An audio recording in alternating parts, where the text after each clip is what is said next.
बहुत गर्मी है। कभी का कहना बा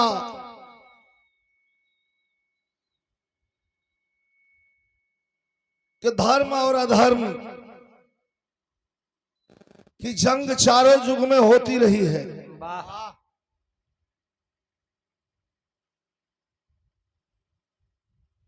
जिनको भगवान का दर्जा दिया गया वो अभी इस मृतलोक में नहीं टिक पाए, उनको भी इस शरीर को छोड़ना पड़ा। ये लिए कभी का कहना है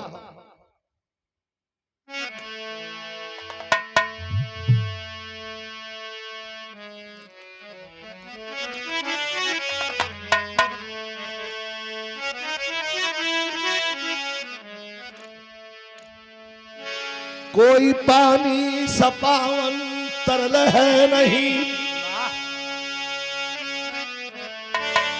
पानी जीवन है, पानी में मिल जाएगा। रास्ते में फंसा जीवन मुल्क यदम, मशवरा दे धरातल से चल जाएगा।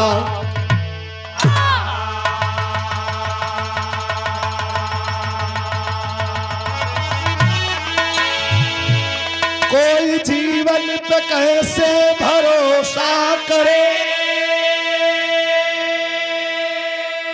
अब यहाँ है वहाँ फिर किधर जाएगा। खूब कर तब कमाई किया विश्व में, आखिरी वक्त में वो पिघल जाएगा।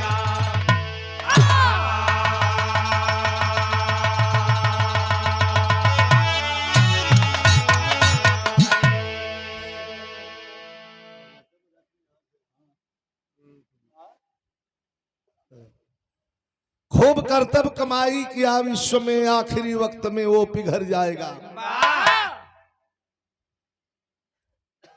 छोटी सी कहानी का भाव चला। कदम्ब के पेड़ के नीचे यादवेंद्र भगवान श्री कृष्ण पैर पर एक पैर चढ़ा करके लेटे हुए थे। भगवान के तलवे की चमक आखेट करता हुआ, शिकार करता हुआ बहेलिया शिकार की खोज में और जंगल की ओर बढ़ा चला जा रहा था। झाड़ियों की झुरमुट से जब भगवान श्री कृष्ण के तलवे की चमक जब बहेलिया की आंखों पर पड़ी तो चौंधिया गया। कहा कि लग रहा है किसी मृगा की आंख है, चमक रही है। उसी तलवे पर निशाना ले लिया बहेलिया और विदित है, लिखित है, छोड़ दिया तीर। भगवान के तलवे में तीर लगी, कृष्ण के तलवे में। आनन फनन में तुरंत अर्जुन जी को बुलाते हैं और बुला करके कहते हैं कि वक्त आ गया है। ऐ अर्जुन, क्या कहते हैं मास्टर?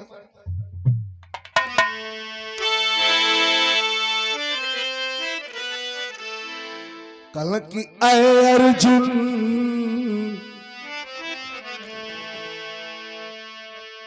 ऐ अर्जुन, यदि मर जाऊं पीठी में धनुष छुआ लेना। अरे रनिवास वास सब दौलत ले, आखिर में हमें दुआ देना।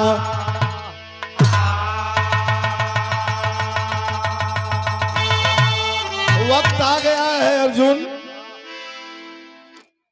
तलवे में तीर लग गई है, वक्त आ गया है। अगर मैं मर जाऊं तो मेरे पीठ में धनुष छुआ करके ये जितनी धन दौलत संपदा और रानियां हैं इन्हें ले करके चले जाना हस्तिनापुर।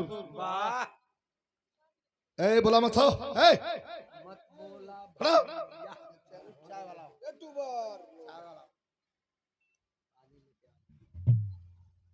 सब लेकर के रानियों को चले जाना। बाबा अर्जुन जी रोने लगते हैं, कहते हैं क्या मास्टर? कि आप मुल्के यदम को चले जा रहे,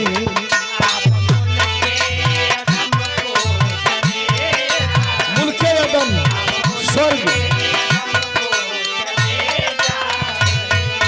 अर्जुन जी कहन कि आप मुल्के अदम को चले जा रहे, अरे लीजिए ये सलाम आखिरी आखिरी,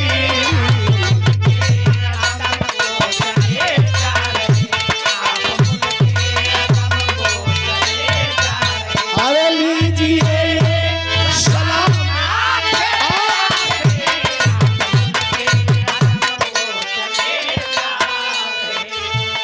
के आप मुल्क अदम को चले जा रहे,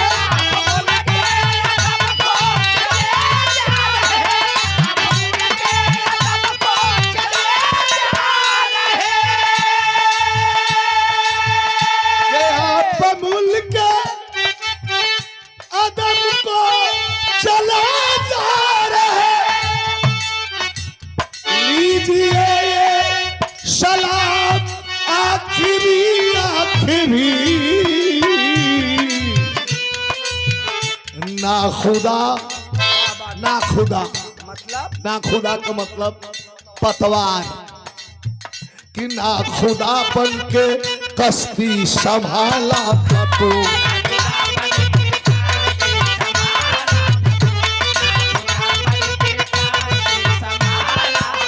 अरे जिंदगी की है शाम आखिरी,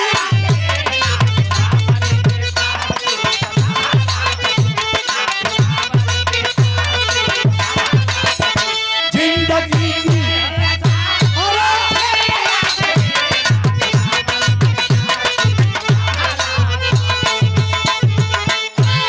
पाए हैं विजय पांडव धर्मी सुशाल से, लेके चल जाओ। भगवान श्री कृष्ण का जो भगवान रहल, हमारे मतलब कहे का कि आज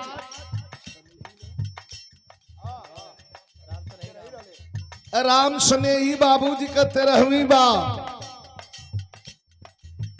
ये पर अमान या 13वीं पर यहाँ कुछ चर्चा करे बदे संगीत के गीत के माध्यम से हम लोगों की उपस्थिति हुई है। हमारे कहे का मतलब कि राम स्नेही बाबूजी चले गए, इंस्पेक्टर साहब अगर हो तो आपको भी अवगत करवाता हूं कि जिनको इस जमाने ने भगवान कह करके पूजा, उन्होंने भी इस शरीर को छोड़ दिया मृतलोक में। आपके पिता ने छोड़ दिया तो कोई बड़ी बात नहीं, मेरे पिता और माता ने छोड़ दिया शरीर को तो कोई बड़ी बात, ये नई बात नहीं। जिनको भगवान का दर्जा दिया गया उन्होंने भी शरीर को छोड़ दिया, लेकर के धन दौलत संपदा। अर्जुन जी गाड़ियों पर लाद करके रानियों को लेकर के धन दौलत लेकर के हस्तिनापुर की ओर चले। बीच में घनघोर जंगल पड़ा, घनघोर जंगल में जब बीच जंगल में लेकर के धन दौलत और अपनी पटरानियों को, जिनको भगवान ने कहा था लेकर के चले जाना। देखिए जब जंगल में पहुंचल तो जंगलवा में के मिलल, कोल भील। कोल भील मतलब मुसहर, बड़े वीर बड़े लड़ाका मिल गईलन, लिया के अर्जुन जी के थुथुन पर रम्मा लगा देहलन जात के मुसहर। समय बली नहीं होता है पुरुष होत, पुरुष बली नहीं होता है, उल्टा हो गल, समय होत बलवान। कोई पुरुष बली नहीं होता, ये समय बलवान हो। पर चंद्रिका कवि जैसे गीत लिखने रहलन, दौलतमंद बहादुर योगी संत पुजारी, समय से कोई भारी है नहीं। वक्त का पहिया हो, कब केहर घूम जाई एकर कोनो ठीक नहीं बात। रोक लिया गया जंगल में मुसहर आदिवासियों के द्वारा और रोक करके अर्जुन के थुथुन पर रम्मा लगा के और कहलन कि जितना ही धन दौलत निक निक मेहरारू लेके जात हो कुल ही जो छोड़ दिया चुपचाप उतर के चल जीवा तो जान बच जाई आ तनको मुड़ी हर और कैला ते रम्मा हो ये रम्मा हो ये रम्मा से जौन हो तो तुहा लम्मा कर दे हम अर्जुन जी तनिया वेश में इला कहला कि ये बनवासी हैं सब इनको पता नहीं है कि मैं कौन हूँ कहला रे आदिवासियों तुम्हें पता नहीं है कि मैं कौन हूँ अरे अर्जुन नाम है मेरा तो ले ठोरा रमवा रही नकिया में डाल के ठेफेरा पेर दलस छोड़ के दू ठौरा दू झापड़ हर दू झापड़ हर मरला बस धनुष तीर धनुष उठौता रह गई काहे को तो सत कुल निकल गई है ऐ अर्जुन यदि मर जाऊं पीठी में धनुष छुआ लेना रनिवास वास सब दौलत ले आखिर में हमें दुआ देना तो जब वही धनुषिया पिठिया में भगवान के छुआ तो जितना पावर रहल कुल वही खत्म हो गल तुरंत अब वो लेके धनुष मार बाण चढ़ावत हुआ कई झापड़ जब पिटा गई तो छोड़ के कुल वही जगह पैदल चल रहे हस्तिना रोवत अइला आय के बड़का भैया धर्मराज के सामने हाथ जोड़ के खड़ा भइला कहला भैया अब हमन कर रहा तब ना भैया अब देखा आदिवासी मारत हुआ हमन के कोल बिल रोक के मारा लगलन बीरथमन के जांगर में घून लग गयल हाई हथियार कुल काम ना करत हो कन्हैया ये दुनिया से चल गईलन अब हम के संसार में रह के जरूरत कुंती जब सुनिन की कन्हैया ना हुवन चट गिरलिन पट शरीर तुरंत खाली वही युग में ना रहल ये युग में भी ले हल जाए तो बेचन भैया का एक्सीडेंट भयल रहल उनके साथ रहने वाले ढोलक पर संगत करने वाले 24 घंटा छत्र छाया की तरह रहने वाले मूलचंद भाई जिनको पता नहीं था हॉस्पिटल में जब बताया किसी ने जाकर के कि बेचन भैया का अंतिम संस्कार करके आओ थे जा आए हो भैया कह करके मूलचंद ने भी दम तोड़ दिया यह उसी जमाने की बात नहीं है इस जमाने में भी रिश्ता है और दिल का रिश्ता है धृतराष्ट्र और गांधारी निकल गईलन जंगल में अब कौन बचा अब क्या होगा ये राजपाट चलते हैं शरीर के तारन तार की व्यवस्था करें पांचों भाई पांडव भी निकल गईलन द्रौपदी के लेके कुंती माता गिरलिन जब कन्हैया का मरण सुनली तो तुरंत शरीर के प्राण के त्याग देहलिन तब कभी का इशारा हो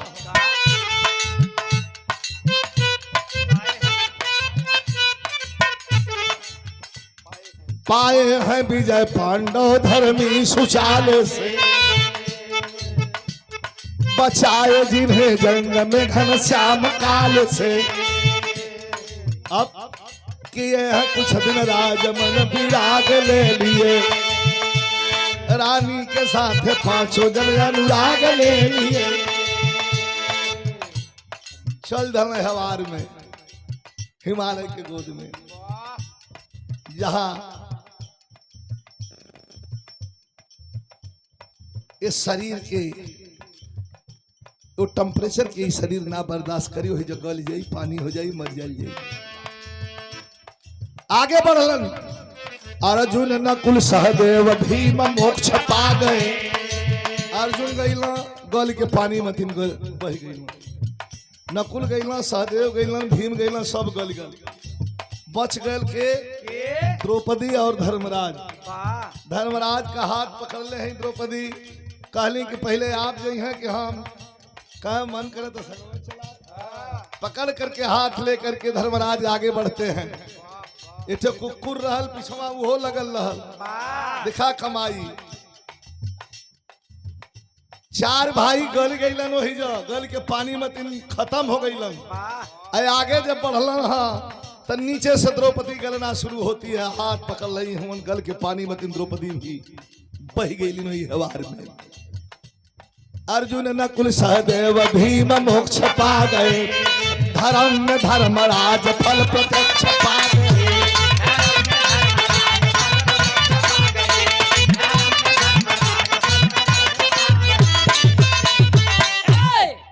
कई चक्कर हुई हवार में घूमत हूं,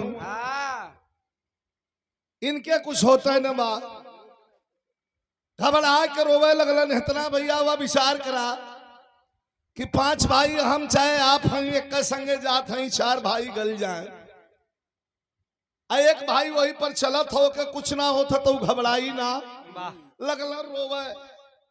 यार और आवाज लगावे लगलन, अरे कोई है, कोई है तो मेरी बात सुनो, मेरे भाइयों से मुझे मिलाओ, हमारी रानी द्रौपदी कहाँ है, उसको मेरे सामने लाओ। देखिए माया, मेरा भाई अर्जुन, मेरा छोटा नकुल, माया, ये माया एकदम घेर ले है धर्मराज के। तब तक आवाज आती है, अरे राजा, इधर उधर ताकने लगे धर्मराज जी की, ये कौन बोल रहा है भाई, आप कौन बोल रहे हो, सामने आओ। आवाज आती है, किसी की तस्वीर नहीं सामने आई, लेकिन क्या आवाज आई मास्टर,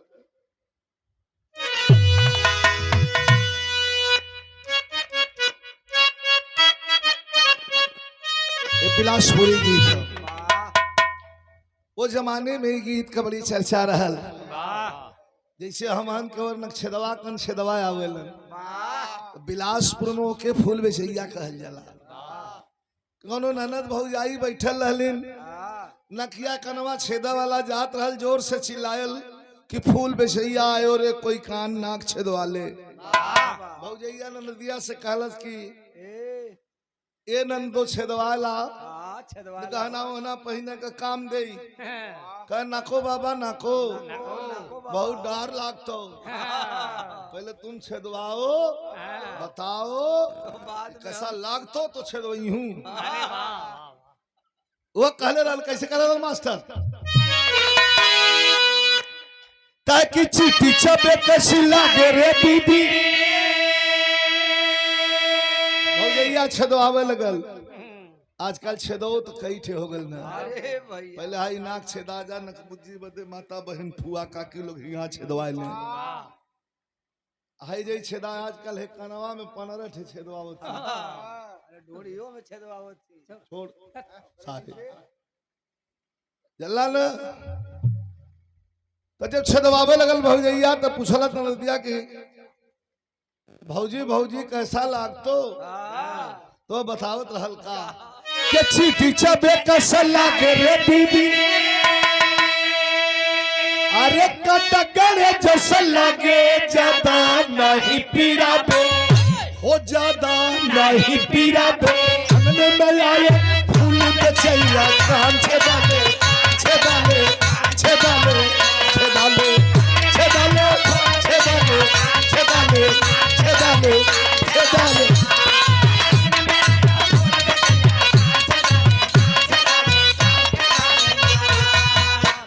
यही के बदल के फिर दूसरी बिलासपुरी में आ गई, के आजुमन, के आजुमन काहे उदासियो रे, कि आजुमन अरे काहे उदासियो रे, गजरा रे तोरे नैना,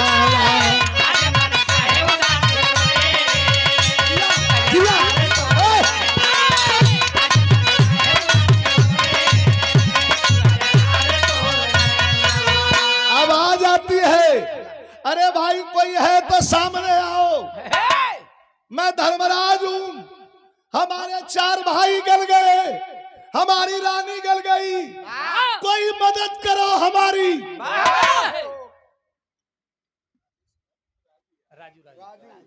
हमारे राजू भैया पुरस्कार प्रदान कैलन। भैया के बहुत बहुत धन्यवाद राजू यादव जी, सब भैया के बहुत बहुत नमस्कार प्रणाम बा। लेकिन भाव बड़ा बढ़िया बा, आवाज आती है कि राजा मन कहे उदासियो रे, ऐली लेके भी मानवा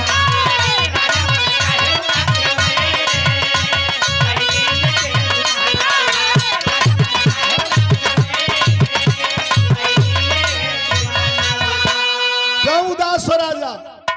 अरे हम विमान लेके आ रहे हैं तुम्हारे लिए। राजा रोवा लगा कि ये बचकाना सवाल करने वाला कौन है, सामने आओ। चार भाई मेरे गल गए, हमारी रानी गल गई, और मैं दर्द से तड़प रहा हूं। अरे वाह! और तुम पूछ रहे हो कि क्यों परेशान हो? बताओ तुम कैसे कि गल गई चारों पीरना हो,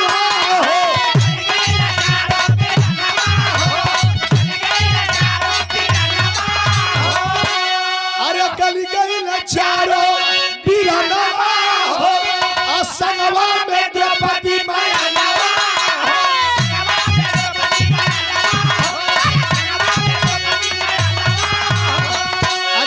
से बरसे राजा मन कहे उदासियो रे, ऐली लेके भी मना।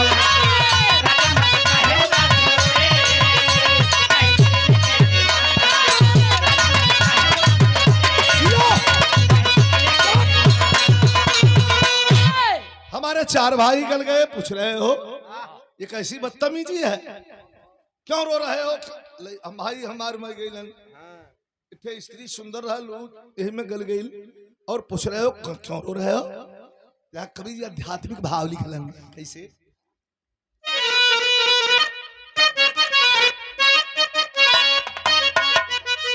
किससे नुरावा हाई से नुरावा बाचौरासी के लिए, अरे से नुरावा चौरासी के लिए 100 के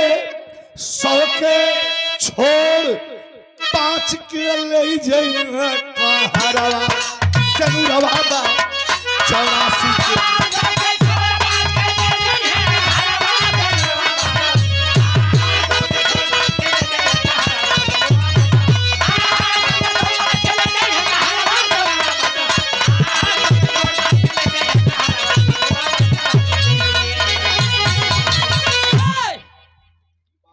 बारह 13 26 16 कभी का गणित हो। 12 13 26 16 32 पाए अभिलंग गुलाब, 20 बनेगा 3 4, जबकि 13 का छल की आप 82 के छूटे ना, हो जाएगी अतुल किताब। 62 में क्या जवाब दोगे, उत्तर मांगेंगे ना बाप।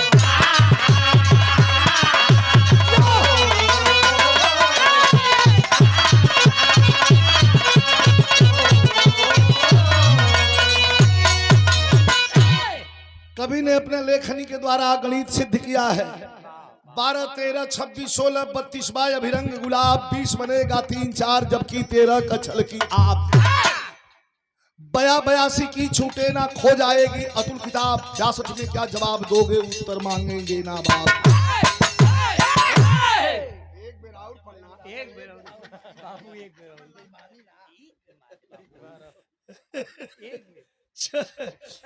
चमन लाल भैया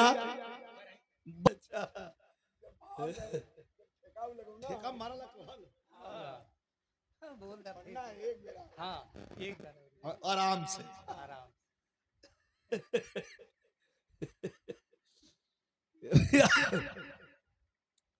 विचित्र विचित्र आदमी हूं विराह में भी। ये भैया तो 62 में क्या जवाब दोगे, उत्तर मांगेंगे ना बाप।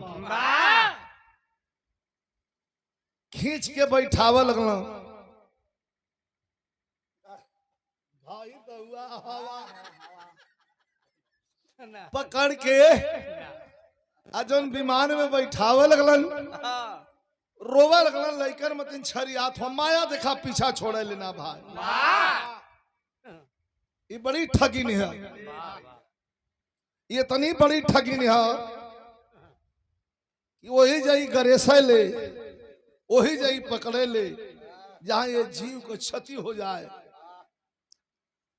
अब स्वर्ग पे ले जाए के तैयारी करत हो, यमदूत डायरेक्ट लेके आल हो पुष्पक विमान। जब मैं चढ़ के बैठा के घिंचात हुआ और कुकुरा चढ़ के पहले में बैठ गए, ओकर करतब देखा। कुकुरा जो न तो न ठई लगल चढ़ के वो पहले बैठ गल, ओके लोग के हिम्मत ना है उतार दी है, बैठ गए ना वही में, आंख में आंसू भरल लेके जब चलन मनावत हमन यमदूत कहत हुए आप धर्म का लाल हुआ, इतना जी छोड़ दिलवा माया हटावा। जब माया हटल है कल ठीक अब धर्म के रास्ते पर चल पड़ल है, हट गई माया, कौन किसका भाई, कौन किसका बाप, कौन किसकी स्त्री, कौन किसकी माँ। ये जुगो जुगो का रिश्ता है जो जीव बैठल है जामन, चाहे जे भी हो, यह आत्मा यह शरीर नहीं हो सकती है, आत्मा तो जुगो जुगो से चली आ रही है, बड़ी पुरानी आत्मा है। ऐसा भी हो सकता है कि यही आत्मा त्रेता में रही हो, यही आत्मा सतयुग में रही हो, यही आत्मा द्वापर में भी रही हो, यही आत्मा कलयुग में चली आ रही है कर्म के हिसाब से। लेकिन जब अइला सब देवता फूल लेके स्वागत कैलन, धर्म का लाल आ गइलन धर्मराज। एगो तर्ज लग गइल, बड़ा जवानी ये तर्ज कर रहल भाई उस्ताद हमारे स्वर्गीय रामदेव गुरु गांव।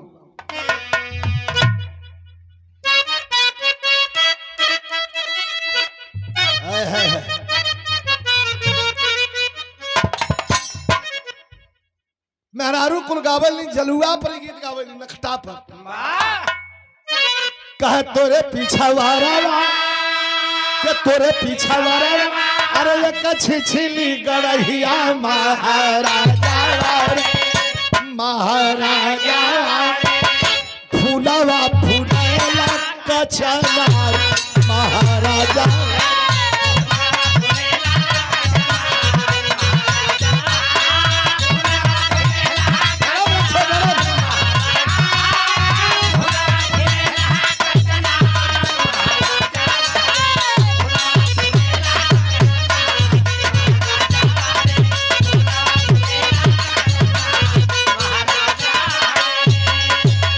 स्टोरी चले मेहरारून के, फूलावा लोढ़ाना गईली वही समधि का बहिनी महाराजा, फूलावा गरा भर ही जाए महाराजा।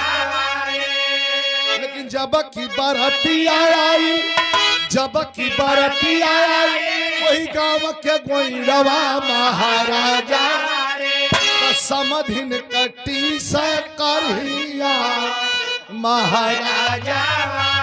अरे जब की बरतिया अरे द्वारा पूजावा लगौल स महाराजा महाराजा। समधिन समधिन समधि देहलिन बेटा जन्माय महाराजा। अब तो लड़का तो हो गल, लेकिन सोचा बजनिहारा, सोचा बजनिहारा, अरे अब कवन राग बजी है महाराजा, यही बजा की बजा।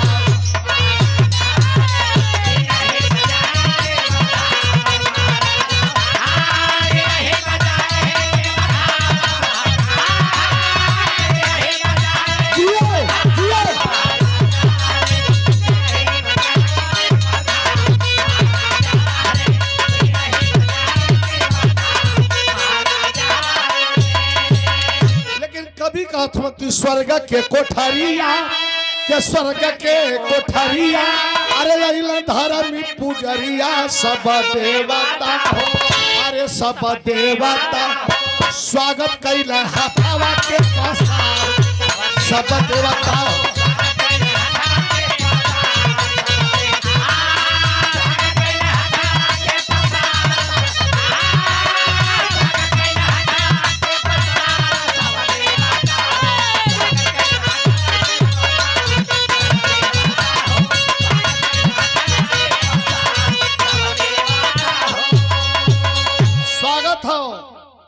आइए आइए धर्म के लाल धर्मराज जी आपका स्वागत है। धर्मराज कहा एक तरह ना चलब, कहा के तरह चलबा, कहा हम घुमावत ले चला के हर कर घुमबा भैया यहाँ के सिस्टम हम देखा नरक के रास्ते से होके लेके चला। आज हम लेके चलन है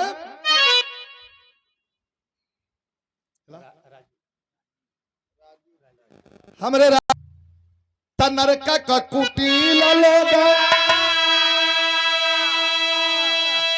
नरकवासी जब देखलन धर्मराज के तो दौड़ पड़लन।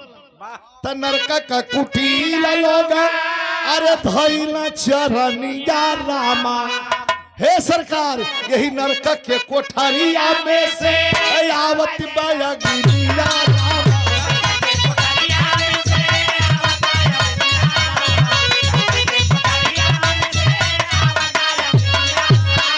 तोहरे तनवा से जवन, तोहरे तनवा से जवन अरे आवल बयार सब देवता हो सुख पावत तनवा हमार।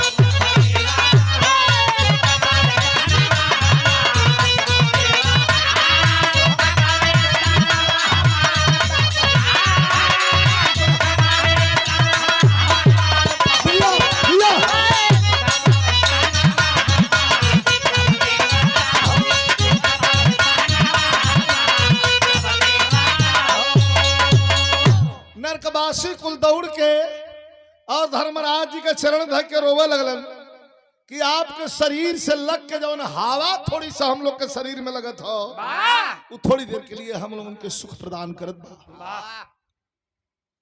हे सरकार धर्म के लाल हुवन आप धर्मराज हुवन हमन का कष्ट दूर करा। धर्मराज जी अब वही जर रुक गईलन, हिलने लगा। भगवान भोले शंकर का कैलाश, ब्रह्मा जी आसन छोड़ दिए कि धर्मराज जी को क्यों रोक दिया, नरक में स्वर्ग में लेके जाओ। यमदूत बार बार चरण स्पर्श करत हवन कि जल्दी चले जा, कहां न जाई। यमराज को बुलाओ। यमराज की उपस्थिति हुई, हाथ जोड़ ले खड़ा भइलन, हे धर्म के लाल, हे धर्मराज चलिए स्वर्ग में चलिए, यहां मत रुकिए। यातना सह रहे नरकवासियों को देख करके कहीं आपके मन में दया का भाव न उठ जाए। कह दया का भाव न उठ जाए, दया का भाव उठ गया है। सिस्टम समझाइए अपना, ये सब कैसे चल रहा है, क्या चल रहा है। तब बतावा लगलन बड़ा आंख तरेर के यमराज कहलन धर्मराज से,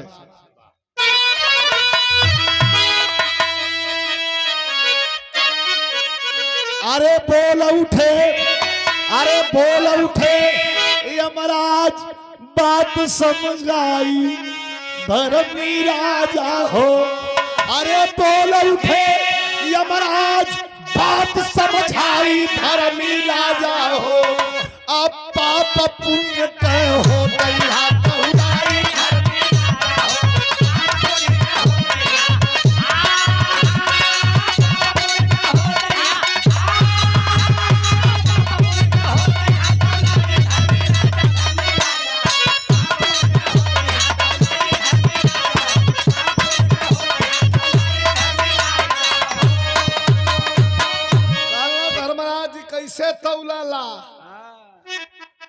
कि पाप पुण्य पलड़े के ऊपर होगा यहाँ बराबर हो। उसे निवारण करते हैं यमदूत सत्य चराचर हो। अगर पाप पुण्य पलड़े पर बराबर हो गया तो उसे निवारण कौन करता है?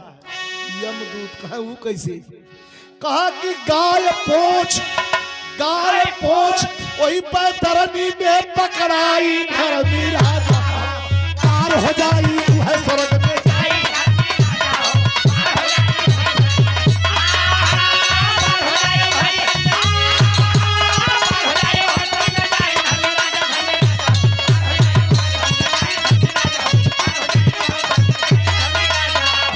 और पूछ कहा धर्म का पलड़ाया धर्म से जब की बारी हो जाला हो वह मानव सम्मान सहित बैकुंठ के अंदर जाला हो। कल रोक लाया और सिस्टम बतावा यमराज जी कल कुल बता देवा आप यहाँ से चलना कल 1 मिनट यहाँ से हिलब ना और आगे बतावा तो बतावत हम कैसे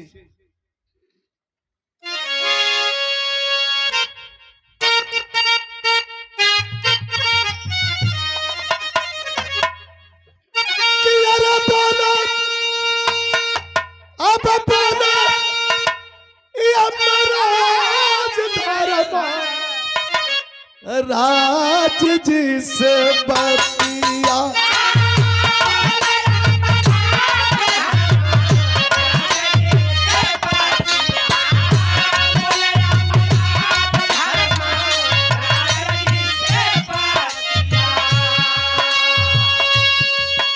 आज हमारी बतिया के सुना सरकार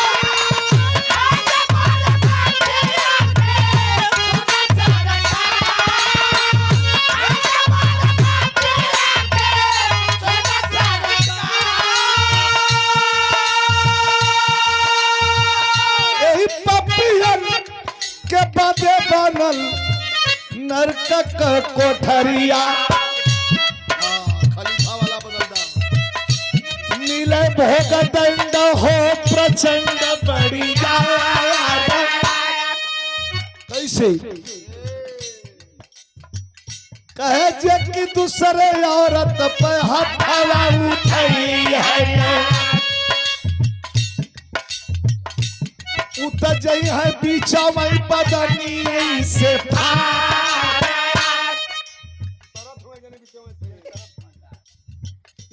सूरा में डूबल जे नचई है सुंदरी के तेरी जई है कोल्हुआ में नकिया आज के झूठ बोल कुल कमावा बने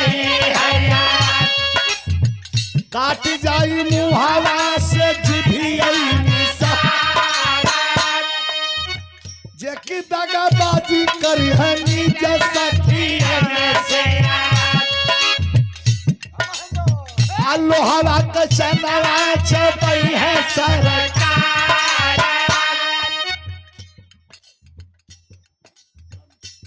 कुल सिस्टम जब सुन लेना नहीं बहुत बढ़िया बनौले हुआ सिस्टम तो ठीक है लेकिन हमरो सिस्टम सुना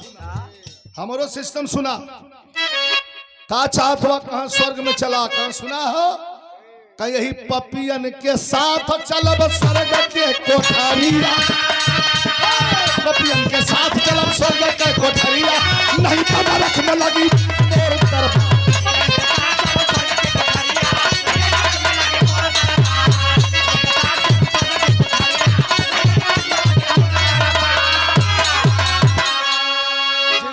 जो कोई मिलल हमारे सामने ओकर कष्ट देख के हम आगे ना बढ़ली तो आज कैसे बढ़ जाई यही पपियन के साथ चलब स्वर्ग के कोठरिया नहीं तो नरक में लगी मोर दरबारी सिस्टम खत्म करा करे सरकारी कैसे हुई जिद पर अड़े एक आदमी का धर्म का हमारे धर्म में से हम जितना कैले हैं पूरा हो जाए तो थोड़ा थोड़ा थोड़ा थोड़ा कृपा करके बांट के नहन के कुलहन के मुक्त कैदा एक आदमी के धर्म कैले से कितने अधर्मियों की छुट्टी हो गई नरक से। ए बिरहा से संदेश ही है कि दया, दान, धर्म, भूखे को अन्न, प्यासे को पानी, कोई निवस्त्र है तो उसे वस्त्र, कुछ दान करिए, कुछ करते रहिए। हमार मतलब ही ना बाकी सर्वस लुटाई दा, लेकिन ऐसा भी ना हो कि कुल दांते से धैले रहा और सवाल जब होखा लगा तो दांत न खुले। ए लिए एक धर्मराज के कहने पर पूरे सृष्टि का फैसला बदल देना पड़ा। तो भाव क्या? अरे दिए हैं, अरे दिए हैं आदेश यमराज तेरी घरी, अरे तगैल नरक का मानैया स्वर्ग की कोठरी।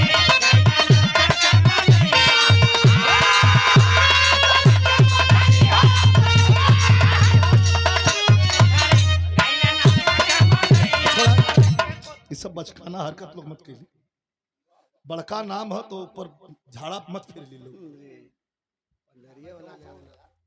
दिए हैं आदेश यमराज ते घरी, गैलन नर्क के मनैया स्वर्ग की कोठरी। धन्य धन्य प्रतापी राजा अपना प्रताप दिखाए, अरे कितने जीवों को बंदी तब हवा से छोड़वाए, तब बदला लबा सब कर सावैया ओ स्वर्ग की कोठरी।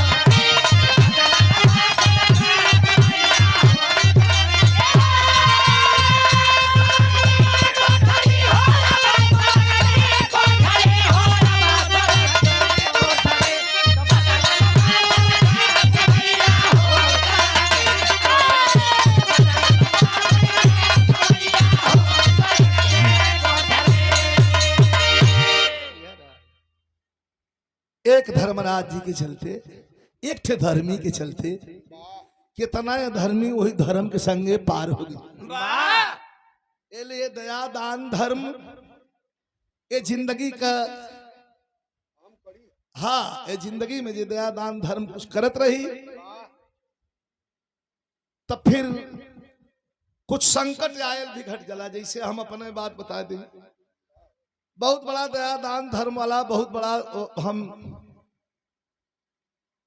धनाढ़ या उद्योगपति तो ना है, लेकिन हमारे आंख के सामने कोई सामने आ गल भूखा दुखा, तो सबसे पहले होकर सेवा।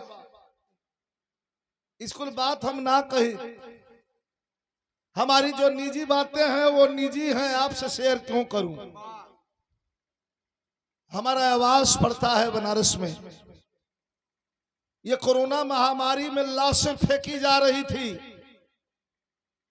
पुत्र की लाश पिता उठा करके जीसीबी से फेंकवा रहा था, पिता की लाश को घर के लोग उठा करके जीसीबी से ठेलवा रहे थे।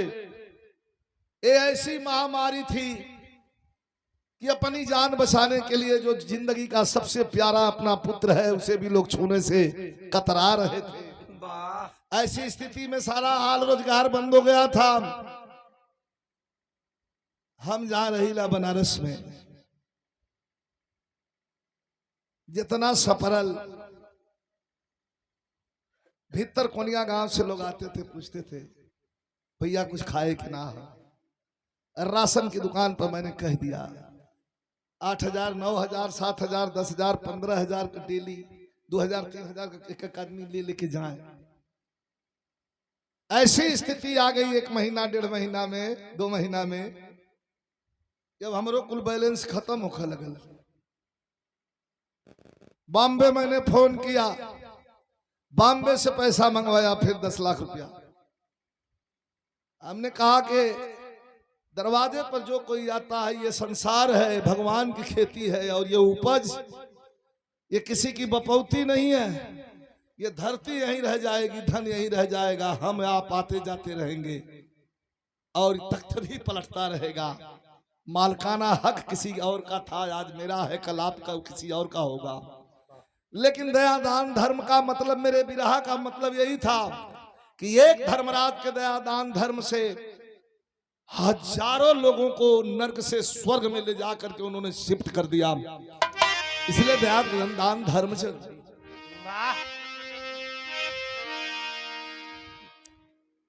गुरु बिहारी गुरु गणेश जी डूब गए हैं कम से, रामलाल गुरु बच्चन चंद्रिका आंसू बहे सिनुराबाद चौरासी के लिए लिखते प्यारे लाल विजयी गावला